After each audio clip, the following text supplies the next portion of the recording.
Hello all, let's start with the new topic. So today I would be covering how to apply Euclid's division lemma. This is for class 10th.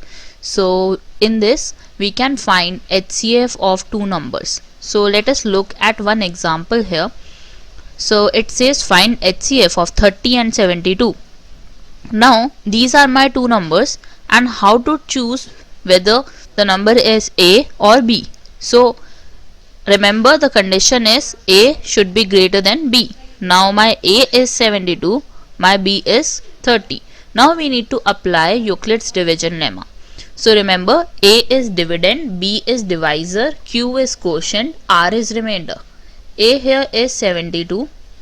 Now equal sign, B here is 30 into quotient. So 72, 30, 32.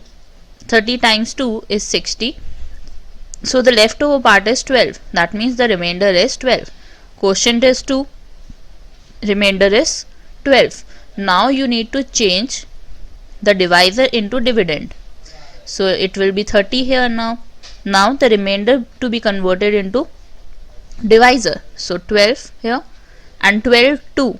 12 times 2 is 24. So take away 24 from 30, so it will be 6. Now again you need to change the divisor into dividend.